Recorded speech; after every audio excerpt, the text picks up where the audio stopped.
Welcome to the Business Spotlight series. My name is Tanner O'Brien. I'm a senior partner here at Action Coach in Central Texas. Today I'm sitting down with my guest, Hugh Seaton, who is the CEO at The Link AI.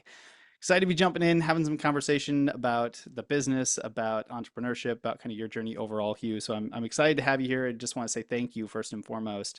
Why don't we start with a little bit of background? Give us the high level view, maybe like 10,000 foot view of kind of what your background is, what's led you up into founding this company and becoming CEO here. Let's start with that, and then we'll dive into a little bit of what the business does thereafter. Awesome. Well, thank you for having me on. Um, I spent about 20 years of my career around the world doing marketing. So I was in China for a while, Taiwan, so on. And throughout it, have really been focused on making problem solvers better able to problem solve. Whether it was an ad agency, whether it was believe it or not, I started my career at a Taiwanese steel factory where I was taking Japanese specifications and translating them into Chinese and doing a bunch of stuff like that. When I came back from China the last time in 2012, I started a business that was doing a number of things, and some of it was related to the construction industry. It was a little bit more e-learning than what we're doing today, but the point is, went well. We sold it, worked with the acquirer. I spent about 3 years at the Construction Specifications Institute. So what that means is, if you think about how buildings get built, there's the plans everyone knows about, but the details are in what we call the specs, and that's usually between 2,000 and 5,000 pages of not so easy to read text that often doesn't get the attention it needs. So what we do is use AI and a bunch of other things to make that more consumable. Now, how that relates to how I got here is we were building AI 10 years ago. The new wave of AI came, and I was like, wow, we have a basis to understand it and do things with it, but the new capabilities just open up all sorts of new functions and possibilities. So super excited about what we're doing now. I'm a nerd, an absolute nerd about things like this. So for me to be able to dive into something that really benefits from attention to detail and, again, nerding out on the details is just a ton of fun. Oh, very cool. So background in some marketing stuff. It sounds like over the last 10 years doing some stuff within kind of the AI markets, things like that. I have to ask, with some background in marketing, what got you into marketing to begin with? Dumb luck. So when I left that company in Taiwan, I went to Hong Kong, and I had two choices or two possibilities. One of them was with Swiss Bank, which became UBS, and the other one was with a big ad agency, and the ad agency hired me first. It really was that. And then in retrospect, I've thought a number of times, the bank might not have been so bad, but it really was that. And it wound up being, because of my language ability, and I was young and a guy with really low maintenance, I wound up getting sent all over Greater China to build stuff. So we would be doing interior refits, even though it was an ad agency. It really was a lot of interior construction, which again just really got me excited about the physical building of something, even if it was a big old brand. Very cool. I love that. So I always like to just kind of set the stage for viewers, just kind of get context because I have the opportunity to chat with so many different types of businesses out there.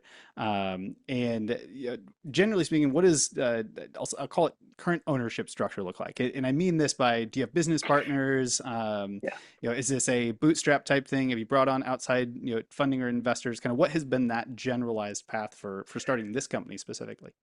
It's a great question. So we funded the first. I have a co-founder. I now have a third person who's functionally a co-founder, even though it came on a little bit later. We funded in the beginning by getting second jobs and working really, really hard. We have brought on about 300 grand, and we're in the middle of closing what will ultimately be a larger pre-seed round. So that's where we are as a business. Our timing was both good and bad in that we missed the easy money, but now we're not stuck with a valuation in a business that, frankly, construction is not easy. It's not like consumer or some other things where you can have that ramp that they're used to in Silicon Valley. So not needing to satisfy a high valuation and the growth trajectory that it would imply is helping us enormously. So yeah, the grind is still pretty grinding. It's better than it was last year. It's not. I don't think we're ever going to see 2021 again, and that's good because I think, well, we will. Let me rephrase. We will absolutely see that kind of froth again.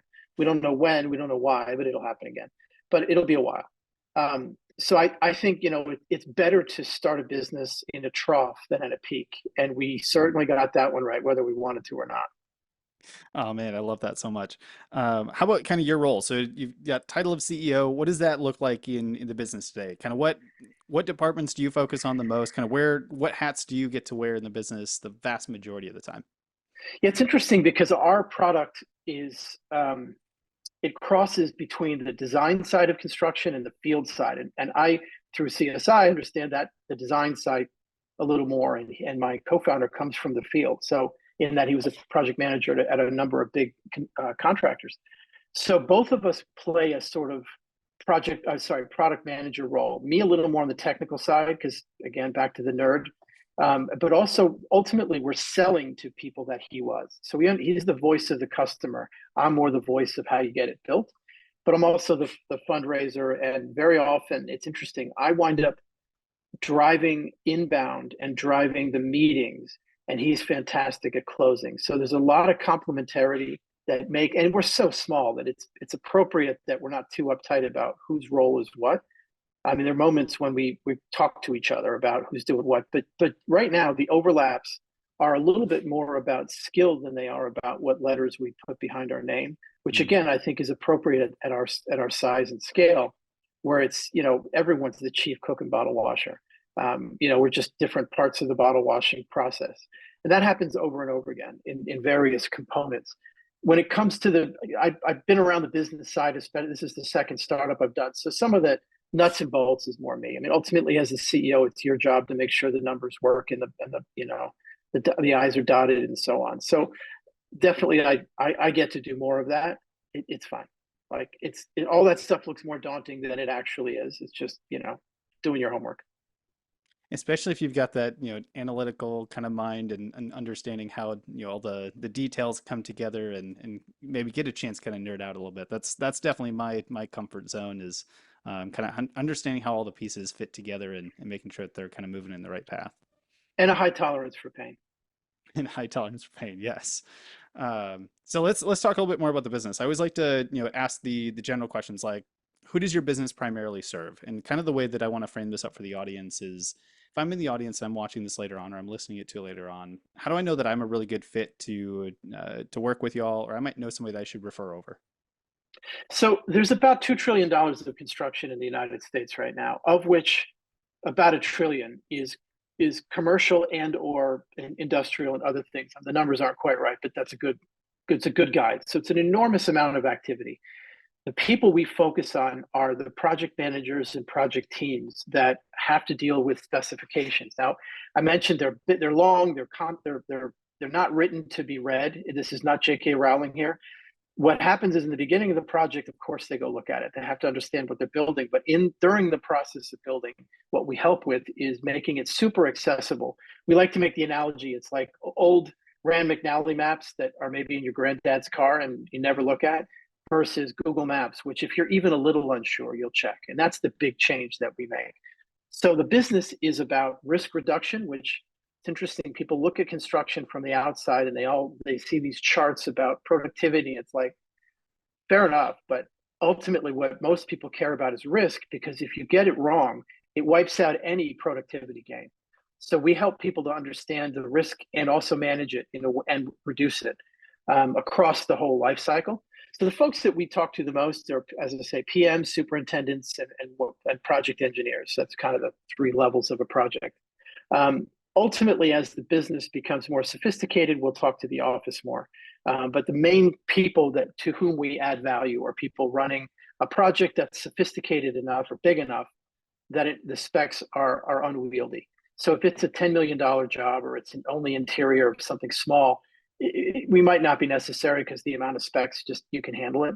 But when it starts to get into the 1,000, 2,000, 3,000 page range, we really help a lot. And then the next part of that is there's a lot of knowledge out in the industry. And what our system allows you to do is pair that with the spec and say, based on what we know about envelopes in construction are the outside of the building, based on what we know about that from this source or that source, we can marry the two together and start to say, you should watch out about this, this, or this, because based on what that specification says, this could be a risk.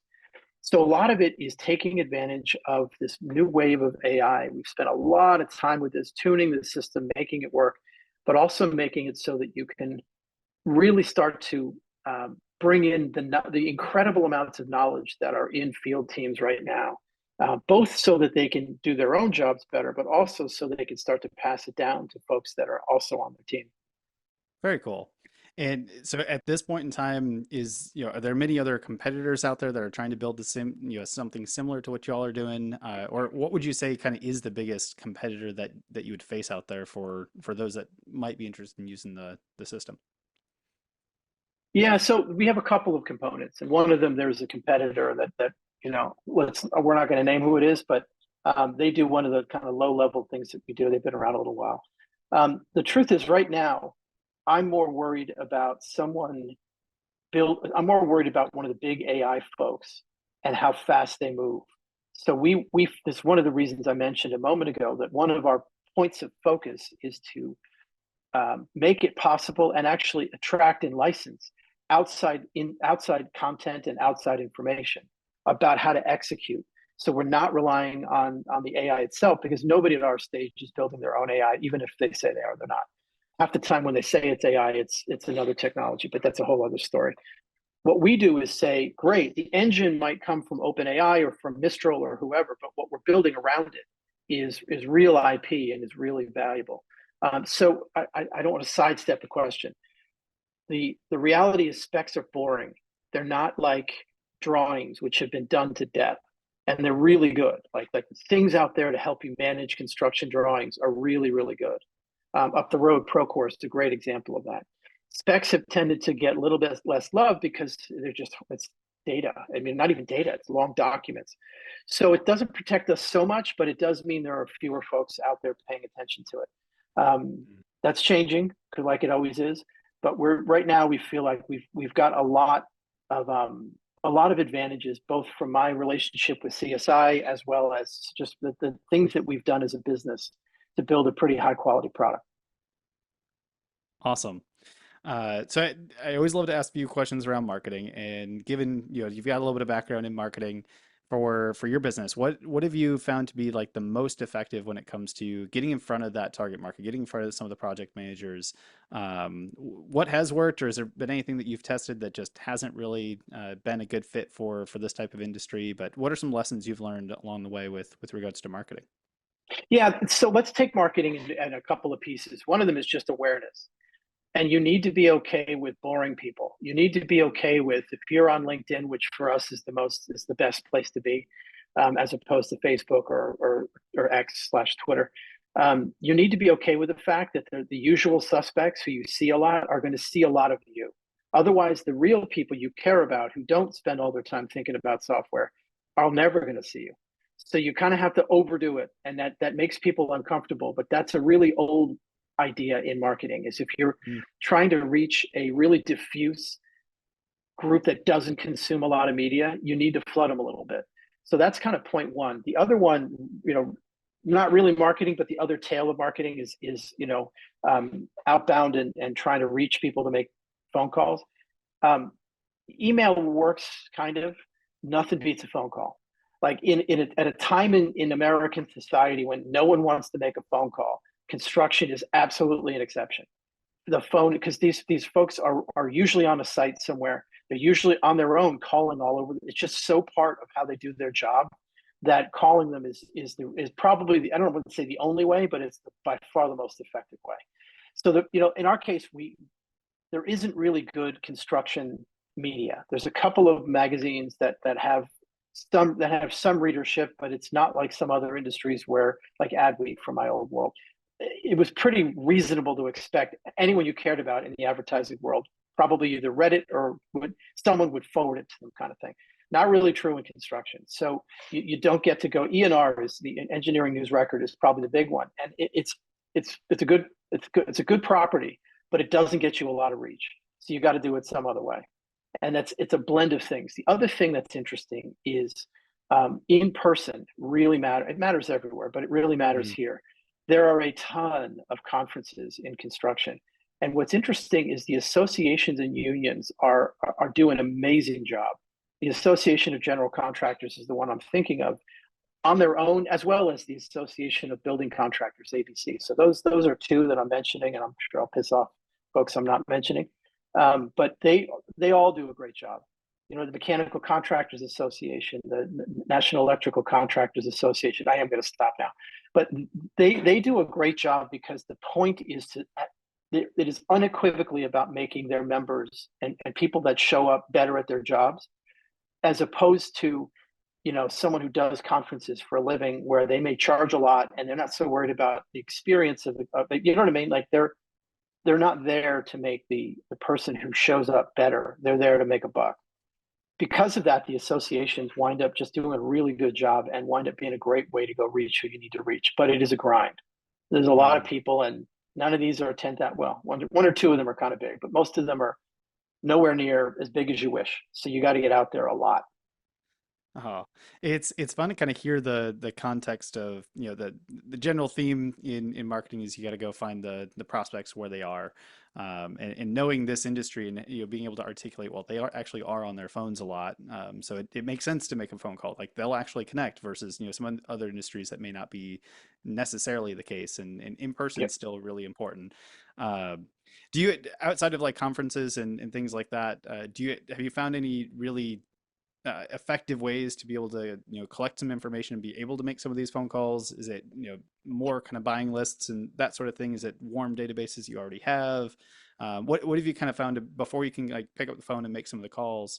What's been the easiest way to kind of get them into that initial sphere of influence? I have a massive LinkedIn following, primarily because I've just worked at it. So we use LinkedIn Sales Navigator as usually the beginning of a process that you do a bunch of stuff to get to. And that's enough. Beautiful. Like that gets us more people than we could reach. That's amazing. I love just kind of the context and such behind it. So, how about for the next couple of years, as you continue to grow and build out the business, and kind of where do you see things going in the next 3 to 5 years, for the business specifically, and then kind of where do you see your role going? How does your role change as the business, you know, grows over the next 3 to 5 years? Yeah. So we are in a funny place. Everyone is in a funny place in that what is happening with AI is unlike anything I've ever seen. So I've been in technology marketing for almost 30 years and nothing is close to this. I was at Sony and we thought it was a big deal. Nothing like this. What that means is that, you know, we are not going to be anthropic and we're not going to be defining the engine, as I like to say, but the engines are changing super, super quick. We're going from stock cars to F1 to who knows what. So I see the next 3 years of a really careful and um, really thoughtful progression for what do we want this AI to be able to do, of the things that were being provided by the open AIs and the Googles of the world. What functions and capabilities make sense? What is the industry not ready for? You know, one of the points I made before about risk reduction and really a focus on risk means that some of the things we think AI might be able to do in terms of being an agent and automating things, people don't want you to automate too much. They don't mind if some of the drudgery is automated, but they definitely want to see it and also be able to make sure they've checked everything. Checking everything is such a part of this business. It's like the printing press, where like checking to make sure before you hit go, you know, because it's a building, like you don't get to do it again. So that's going to be a really interesting balance. My role will stay kind of like it is now, just more people helping out.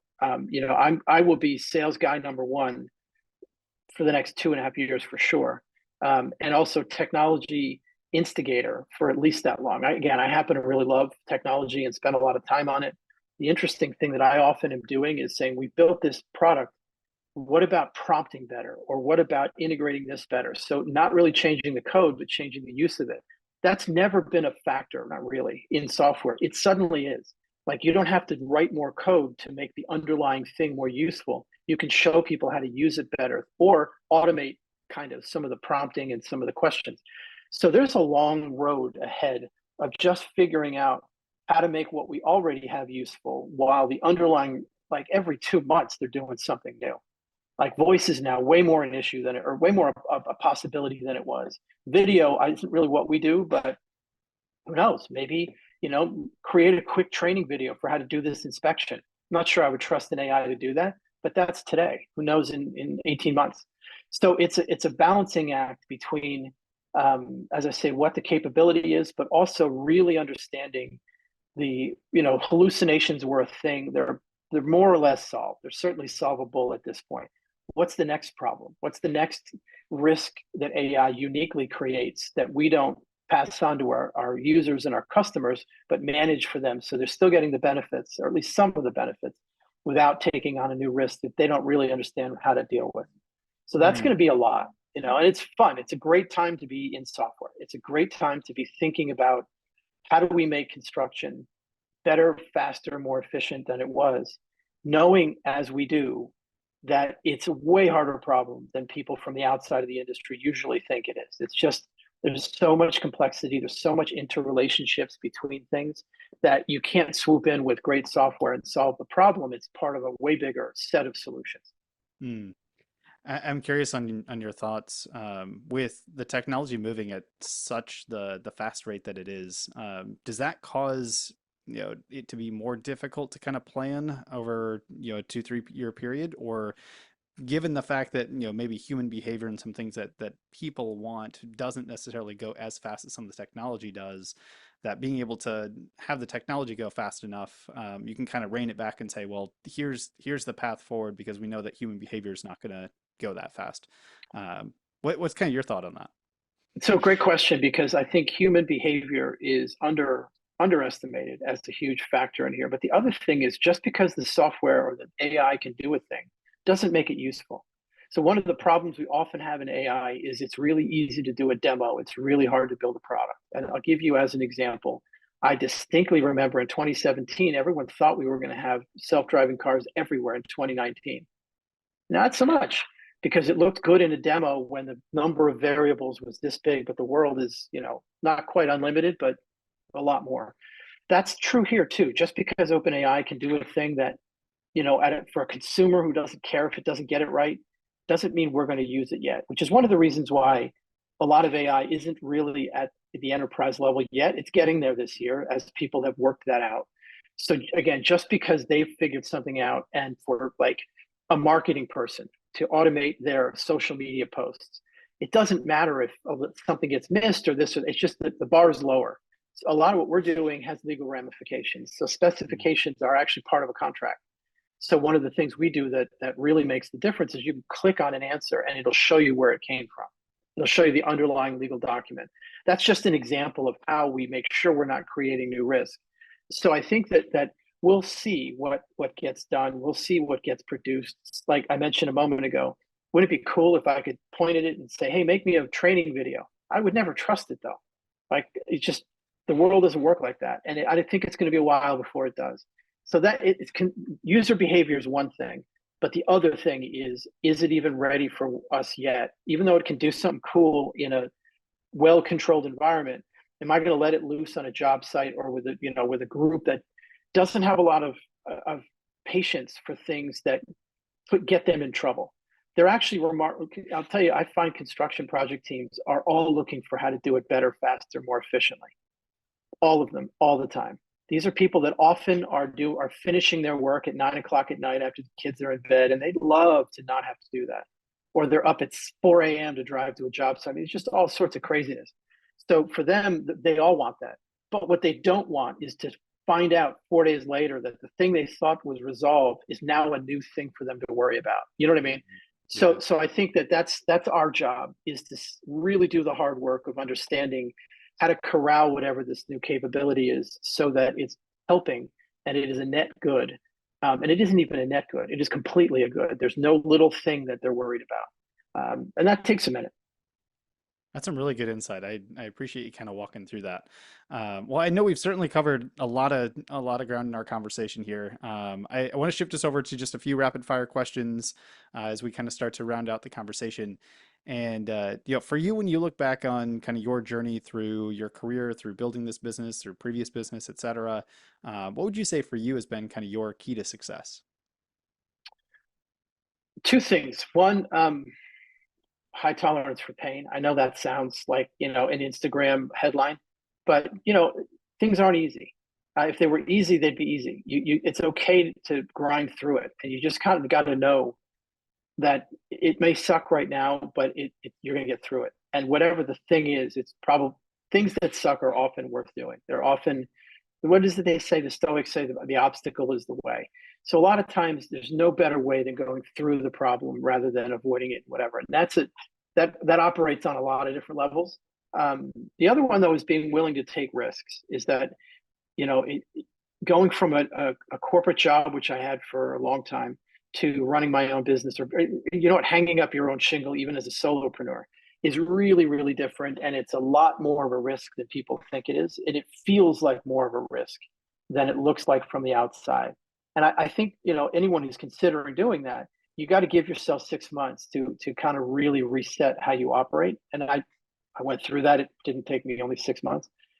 So those are the two things I think. One of them is just embracing the obstacle and motoring through it. And the other one is just a tolerance for risk. Hmm. How about advice? If you could give just one piece of advice to other entrepreneurs out there, whether they're in kind of the startup phase or kind of early phases of their business career, what piece of advice would you want to leave them today? Balance being unreasonable with humility. And that's a tough one, but the, building a business is imposing your will on the world. It is saying, I'm going to reorganize some things the way I think they should be. And the way I reorganize them will generate value and money and everyone's happy. But the flip side of that unreasonableness is you need to be humble about things that you know don't interfere with your unreasonableness, if that makes sense. Listening is such a big part, and knowing the time to listen and not. A great example. Everyone used to say that both the founder of Sony and Steve Jobs never did focus groups. No, but they watched people all the time. Like it's one of these little misconceptions out there that they never did. They just went with their vision. That's absolutely not true. What they did was listen to people, but they just didn't do it. They didn't have an ad agency doing the listening for them. So that's that balance between unreasonableness and imposing your will on the world and actually listening is not so easy to get right. And you're going to get it wrong sometimes, but just being aware of it's a big deal. I like that. It is a phenomenal piece of advice. One more rapid fire question, kind of wrap this piece out.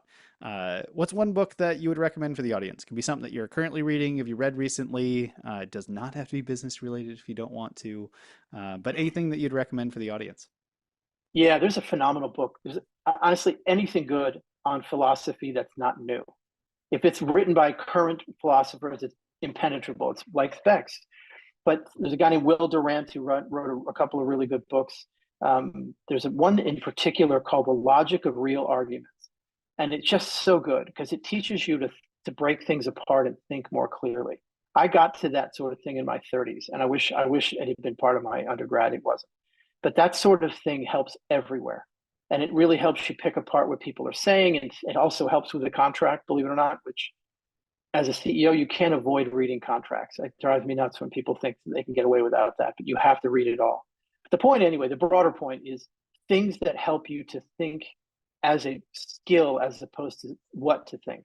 Plenty of stuff out there about what to think, but how to think it's like any other muscle. There's no end to how much you should be, you know, building that muscle. I love it. It's a new book I get to add onto my list because I don't think I've had that one It's come up short yet. too. I love Fantastic. short books that don't like you're not signing up for 500 pages of misery. I love it. It's fantastic. Well, for those that are watching that want a little bit more information, that want to connect with you, maybe follow you on LinkedIn, that sort of thing, where can we advise them to go for a little bit more information? Yeah, so I'm on LinkedIn all the time. I podcast and webinars and all that. So just check me out, Hugh Seaton. The link is the link.ai. Pretty easy. Those are the two places I hang out the most. Beautiful. I will make sure to put all of that in the video description below. So for those that are watching, make sure you take a moment, go click the links, go check it all out. Send Hugh a direct message, say, hey, saw you in the business spotlight. Great conversation.